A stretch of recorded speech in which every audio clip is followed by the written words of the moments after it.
কুট্টুসের বার্থডের প্রিপারেশন ব্লগটা তো তোমরা আগের পার্টে দেখেই নিয়েছো। ছিল কুট্টুসের জন্মদিনের দিন। তো আমি তো আগের দিন থেকে একদমই সময় পাইনি স্কিন কেয়ার করার, তাই একটা ক্লিয়ার ফেস মাস্ক শুধু মুখে লাগিয়েছিলাম।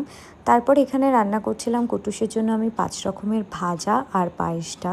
আর এইদিকে কাজু কিশমিশও ভেজানো হয়ে গেছিলো, আর এদিকে চাল ধুয়ে শুকিয়ে নেওয়া হয়েছিল। দেন রান্নাগুলো করে আমি চলে গেছিলাম যেখানে মেন খাওয়া দাওয়াটা হচ্ছিল। আমরা তো আগের মিনি ব্লগে দেখেই নিয়েছিলে আমরা কিছু দুস্থ মানুষদের কিছু খাবার দিয়ে সাহায্য করেছিলাম। এটারই রান্নাটা এখানে হচ্ছিল। এখানে ছিল ডাল, চাটনি, দই কাতলা, আর ওদিকে মাংসটা রান্না হচ্ছিল, আর অলরেডি ভাত হয়ে গেছিল।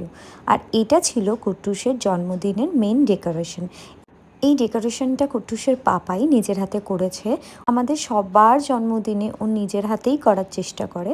আর এখানে দুপুরবেলা কুট্টুসকে সাজিয়ে দিয়েছিলাম খাবার, এগুলোর মধ্যে একটাও ও খায় না, তাও নিয়মটা রাখার জন্য করেছিলাম। এখানে ছিল ভাত, ডাল, আলু চিপস, 5 রকমের ভাজা, মাছ, মাংস, চাটনি, পাঁপড়, পায়েস, আর 5 রকমের মিষ্টি, 5 রকমের ফল।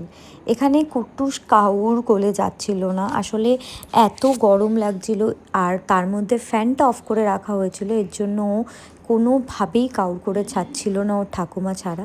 দেন এখানে আমি একটু আশীর্বাদ করে নিলাম, তারপরে কুট্টুসের পাপা কুট্টুসকে আশীর্বাদ করলো।